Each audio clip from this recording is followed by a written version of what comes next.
بسم اللہ الرحمن الرحیم۔ السلام علیکم محترم سامعین کرام، معتد احادیث مبارکہ میں بیان کیا گیا ہے کہ حضور نبی کریم خاتم النبیین صلی اللہ تعالیٰ علیہ وسلم نے ارشاد فرمایا کہ صدقہ دیا کرو، صدقہ مصیبتوں اور پریشانیوں سے نجات دلاتا ہے۔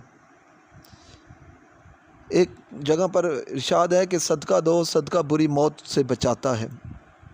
ایک اور جگہ پر ارشاد ہے کہ صدقہ شر کے 70 دروازوں کو بند کر دیتا ہے۔ اسی طرح محترم سامعین کرام، صدقے کے بے شمار فضائل و برکات ہیں، ہمیں صدقہ دیتے رہنا چاہیے۔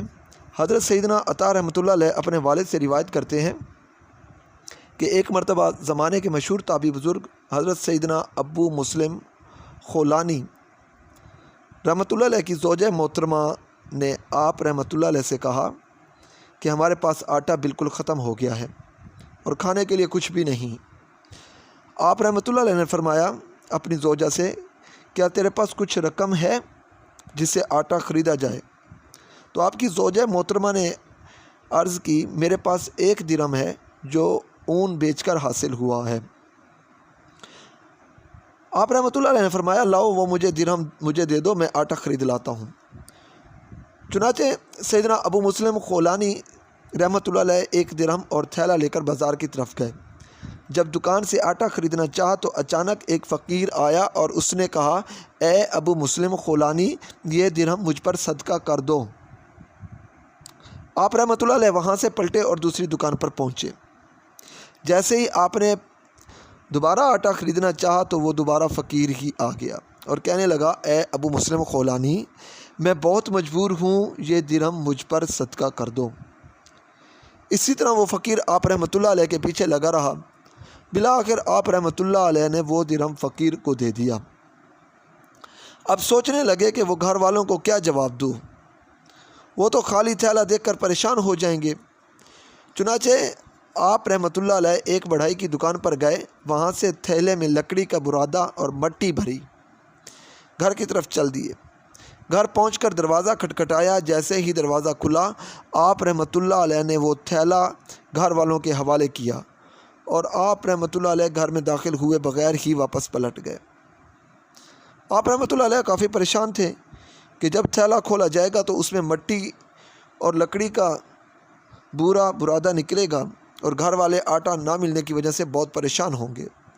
اسی خوف و پریشانی کی وجہ سے آپ رحمۃ اللہ علیہ سارا دن گھر نہ گئے۔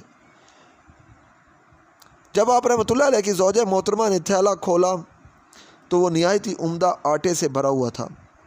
چنانچہ انہوں نے جلدی کھانا تیار کیا اور آپ رحمۃ اللہ علیہ کا انتظار کرنے لگی۔ جب آپ رحمۃ اللہ علیہ رات گئے، چپکے سے گھر میں داخل ہوئے تو آپ رحمۃ اللہ علیہ کی زوجہ محترمہ فوراً آپ کے لیے بہترین قسم کی روٹیاں لے آئی۔ آپ رحمۃ اللہ علیہ روٹیاں دیکھ کر حیران ہوئے اور پوچھا، یہ روٹیاں کہاں سے آئی؟ تو آپ کی زوجہ محترمہ نے کہا، یہ اسی آٹے کی روٹیاں ہیں جسے آپ رحمۃ اللہ علیہ لے کر آئے تھے۔ یہ سن کر حضرت سیدنا ابو مسلم خولانی رحمۃ اللہ علیہ رونے لگے اور اللہ تبارک و تعالیٰ کا شکر ادا کیا کہ اس نے لاج رکھ لی، مٹی کو عمدہ آٹے میں تبدیل کر دیا۔ سبحان اللہ۔ تو محترم سامعین کرام، یہ تھی صدقہ دینے کی برکت۔ اگر ہم اللہ تبارک و تعالیٰ کی بارگاہ میں صدقہ دیتے ہیں، کسی مجبور مسکین کی مدد کرتے ہیں، تو یقیناً اللہ تبارک و تعالیٰ اس کے عوض ہمیں اس کی برکتیں عطا فرماتا ہے۔ اگر بے روزگاری اور پریشانی ہے تو اچھا حلال عمدہ رزق عطا فرماتا ہے۔ اگر گھر میں بیماری ہے تو اللہ تبارک و تعالیٰ اس صدقے کی برکت سے اس بیماری کو شفا میں بدل دیتا ہے، آسانیاں پیدا کر دیتا ہے۔ اسی طرح اگر کوئی دشمن ہے، آپ کے پیچھے ہے، کو عملیات کرتا ہے، کالا جادو کرتا ہے، تو آپ اللہ کی بارگاہ میں صدقہ کر کے اس کا توڑ کر سکتے ہیں۔ اسی طرح بے شمار فضائل و برکات ہیں۔ اللہ تبارک و تعالیٰ سے دعا ہے کہ اللہ تبارک و تعالیٰ ہمیں ہر مصیبت و پریشانی سے محفوظ رکھے۔ اللہ تبارک و تعالیٰ ہمیشہ ہمیں اپنی بندگی کرنے والا بنائے اور اپنے پیارے حبیب صلی اللہ تعالیٰ علیہ وسلم کی اطاعت کے ساتھ ساتھ ان پر کروڑوں درود و سلام بھیجنے والا بنائے۔ آمین ثم آمین بجاہ النبی الامین صلی اللہ تعالیٰ علیہ وسلم۔